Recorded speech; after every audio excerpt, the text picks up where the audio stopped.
We've been dreaming of exploring Western Australia together for so long. And in April, we finally made it happen. And here is our 5-day road trip. Let's go.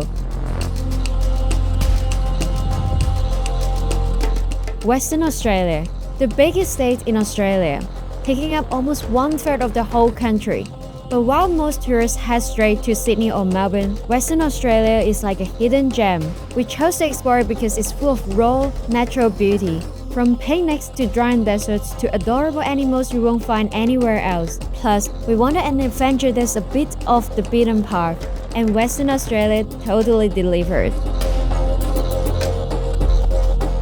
We flew from the Gold Coast to Perth. A direct flight takes about 5 to 6 hours and landed around 11 p.m. the night before our trip officially started.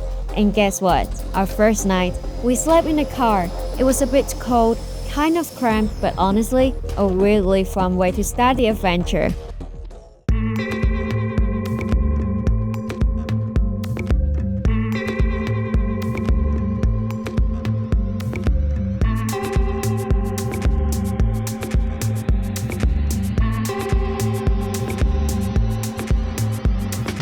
We kicked things off with a ferry ride to Rottnest Island, or as locals call it, Rotto. It's just a short trip from Fremantle, but it feels like another world. And the real stars of the island? Well, that's the quokkas. These little guys are known as the happiest animals on earth. And yes, they really do smile for selfies. And so, as we got on the island and into the main area called Thomson Bay, we immediately encountered these adorable creatures.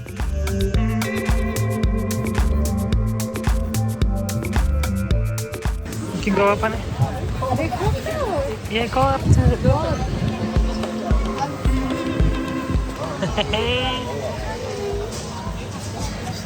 Oh, you're adorable. It's actually bigger than what I thought. Yeah, me too, when I was thinking of the size. But after being mesmerized by quokkas for a while, it was time for us to explore the rest of the island. First up, Henrietta Rocks.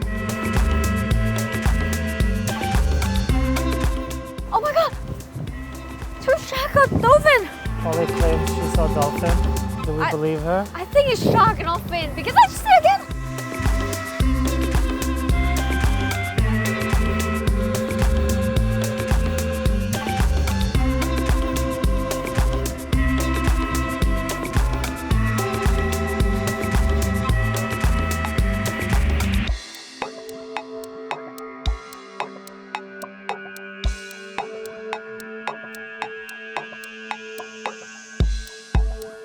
Then we continued our bus trip around the island, first to Little Salmon Bay, then to Wajama Lighthouse.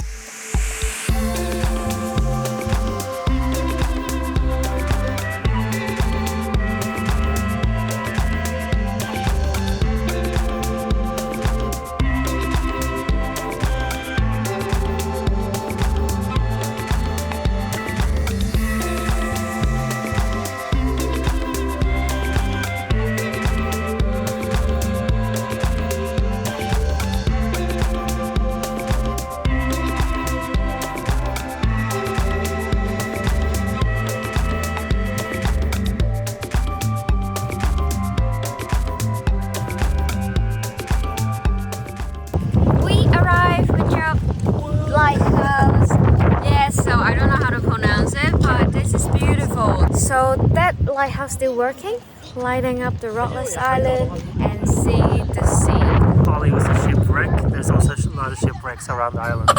Yeah. Oh, sorry, Polly's a train wreck, not a shipwreck. Yeah, I'm a wrecky person.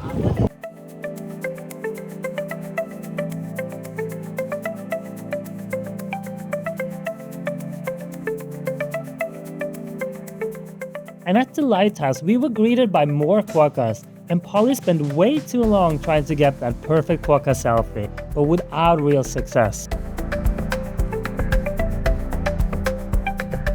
Another thing Polly was unsuccessful with was the obstacle course we came across at West End, the westernmost part of Rottnest Island. She's cute like a quokka though.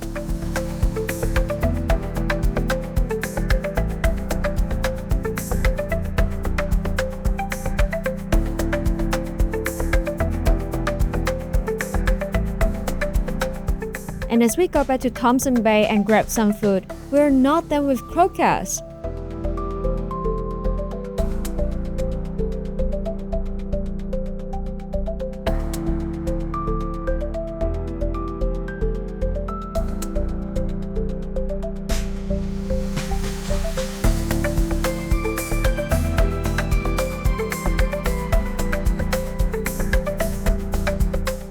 while Polly had taken a lot of poor selfies with quokkas during the trip, she finally nailed it. And, if I might say so myself, another handsome smiling creature in the background. And after soaking up the sun and our time with our new flurry friends, we headed back to the mainland and checked into Ocean Beach Hotel on the ocean side of Perth City to end our first day. The next morning, we got up early as we were driving up further north for lots of adventures in the sand, including sand buggy, Pinnacles Desert, and more.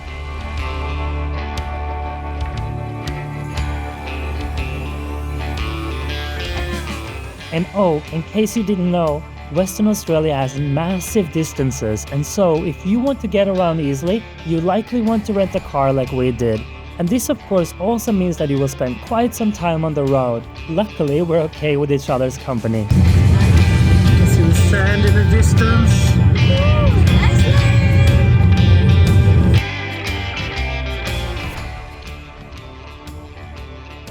Just watch out for those huge deep bumps. You don't want to go over them, you want to go around them. What does that mean? You're on one now, so just you have to go forward.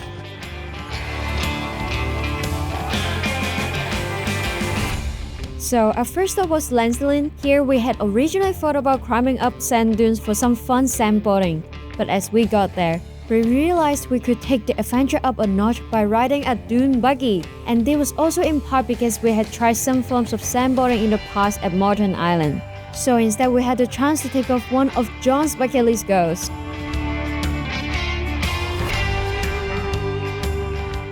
Polly's signing away her life.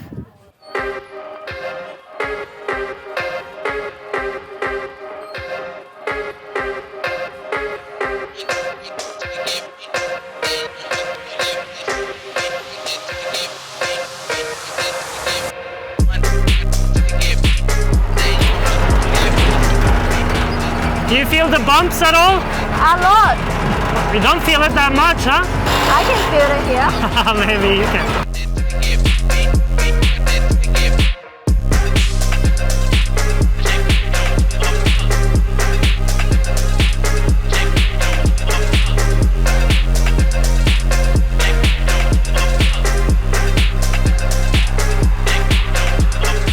After driving halfway, we stopped for a brief break to take in the sights, and this was also a chance for Polly to potentially take the reins and control the buggy herself, but she was happy being the passenger and camera person this time around.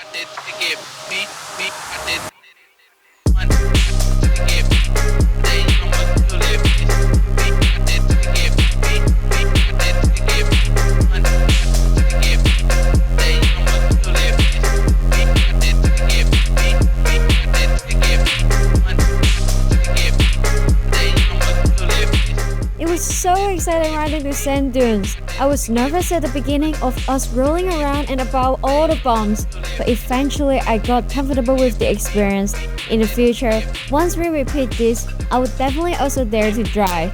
But it was so fun already to be the passenger, and I'm glad John was able to achieve one of his many bucket list goals of driving a dune buggy. Lancelin sand dunes was amazing. We just did the buggy, and it was so fun driving around over the sand dunes. Didn't crash. Survived, but it was a lot of fun. Give it 9 out of 10. 9 out of 10, awesome. But after the dune buggy experience, we were not done with sands or the desert just yet.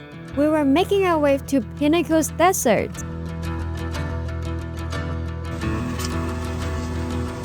Kangaroo? It's gonna attack you, man. It's coming for you. And then we arrived Pinnacles Desert, and it was like walking on another planet. These limestone pillars rise straight out of the golden sand, and it was a really cool sight.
So in the Pinnacles Desert, you're not alone. You also have a gift shop, a little museum. And this is the size of life. Size of life? In the middle of desert, you got a museum. Wow. One thing we quickly realized in this area was the amount of flies that were surrounding us, and particularly John. So as we were visiting the Labor Museum, John got himself a very handsome net to protect himself, though he technically didn't need it much for the rest of our stay here as we decided to try driving through the Pinnacles Desert. But as you'll see later in the video, he absolutely needed the nets later. So I always admire some Asian style, and tonight You're Asian after all.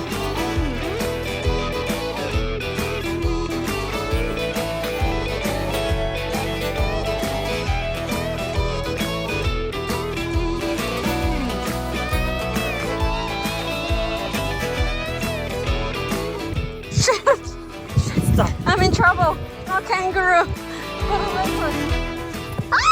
My first time experience driving into a desert. Thank you, driver. Here's the buggy. And we were back on the road, making our way to Jurien Bay where we would stay the night. Day 3 started a long 4-hour drive up further north. Snacks, music, random live checks, road trip vibes were strong. Our first destination of the day was what I have been looking most forward to on the whole trip, Hutt Lagoon, a pink lake. However, at first it seemed like the so-called pink lake was just blue, but then we made our way to get up to it up close. Oh my goodness. And so yes, it's really that pink. And its color comes from a type of algae called Dundaliella salina, which makes the lake look like bubble gum. We couldn't stop taking photos. I mean, it's not every day you stand next to a lake that looks like strawberry milk.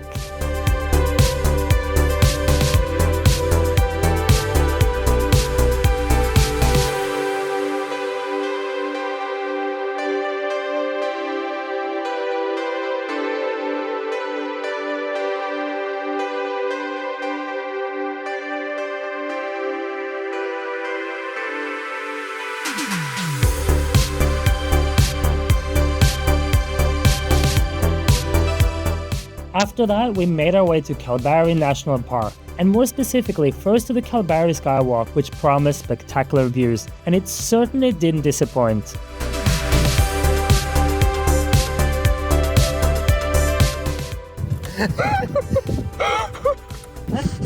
What I was going for.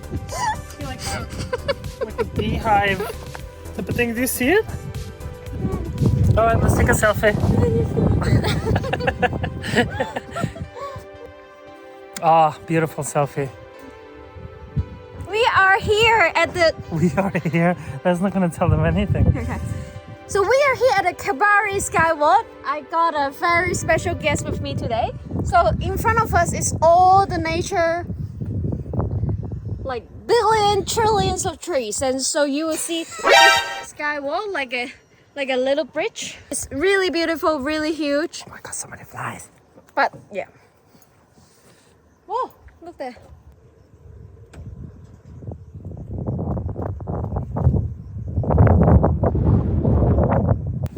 So Polly keep laughing about my net, but I did see some other guys who also used it. So I guess I'm kind of cool. Maybe I'm part of the cool table. Except the nerds like Polly. We've seen a lot of flies on the trip. He has a lot of flies sticking to his head all the time. That's the Kalbarri Skywalk we sum up. Thank you. Then John thought he had escaped the flies at our second stop in Kalbarri at nature's window, but no. The flies were still chasing him, and I tried to keep a distance to not be affected by all his flies. With all the flies!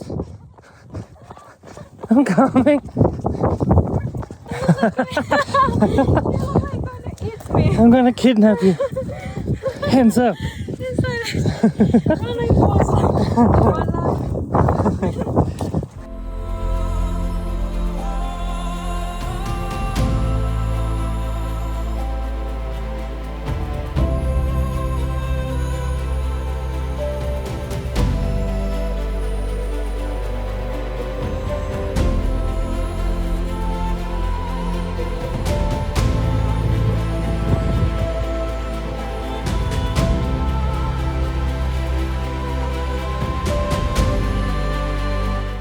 Annoying flies aside, nature's window was cool, a rock formation that perfectly frames the great view like a picture frame.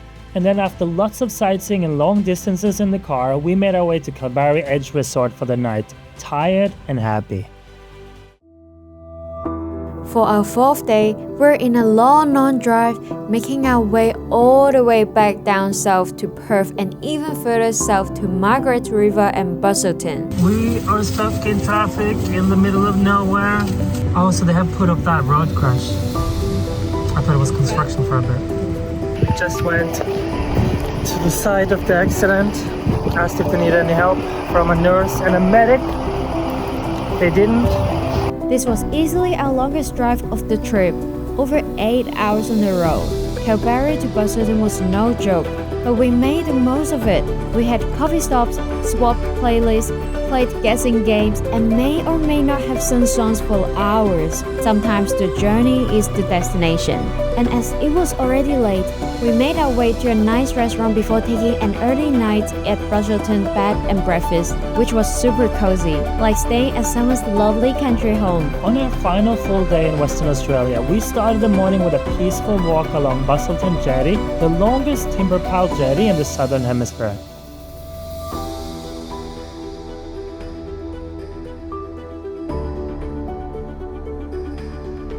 At a first glance, the jetty doesn't look like much, but it actually has tons of activities, underwater observatories, snorkeling activities, and more. And the jetty stretches almost 2 kilometers into the ocean. But instead of going far into the ocean today, we were instead making our way deep into the ground instead. We were headed for a guided tour into the magnificent caves of the Margaret River region. Originally, we were first going to check out Mammoth Cave, but they recommended we instead check out Lake Cave. So we appreciated the tip and headed instead to the Lake Cave. And as we waited for our cave tour to start, we had fun exploring the Lake Cave Museum, including some cave crawling and learning interesting facts. Dangerous cave. Documentary about this guy who made a huge cave into like an instrument, similar, where he made those like boom, and you can hit them and they had different tones. Come on. I'm so claustrophobic. You try. I'm too fat. It's fine. Yeah, good.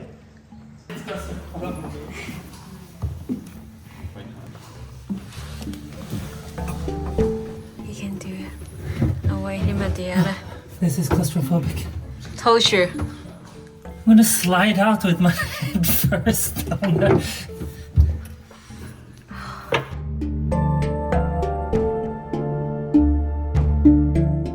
Then the tour finally began, which first involved diving deep into a sinkhole before finding our way to the lake cave.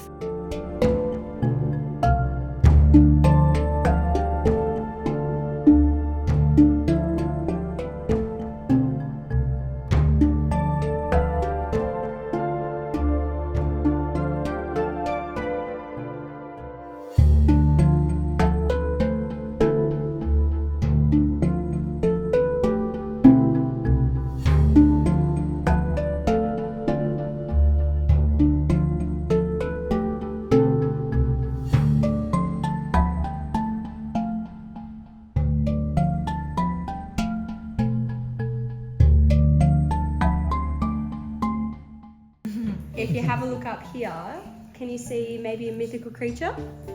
Dragon, yes. This is Jasper. You can see his head, the horn, a wing, very skinny leg. He hasn't gotten out and done the stairs. The stalagmites on his body, stalactites and straws above. And of course, when they join together, you get columns. Honey, easy question. What's the rating? It's beautiful. It's nature. It's millions of years. 9 out of 10. So our cameras don't do this cave justice, and it was really a spectacular sight. Glowing crystals, still water, and reflections that made it look like a fairy tale. And as for the stalagmites, they grow about 1 centimeter in 100 years. Wow, that's almost the pace it takes Polly to pick a movie to watch on Netflix. Almost. Don't listen to John. The better comparison is that it takes as long for the stalagmites to grow as it takes for John to get up in the morning. This is a 11 hours drive from the north to here, and we think it's worth it. 9 out of 10. You definitely have to try if you've never seen a cave in your life. But you've seen a cave before, you've seen my man cave. Yeah. And in terms of our relationship, I caved in and said yes. A cave I saw, I conquered. And as we were nearing the end of the trip, it seemed that Polly had gotten tired. So we proceeded with the end of our fairy tale trip with some coffee and drove off to Perth. The rest of that day we explored the beautiful Perth city.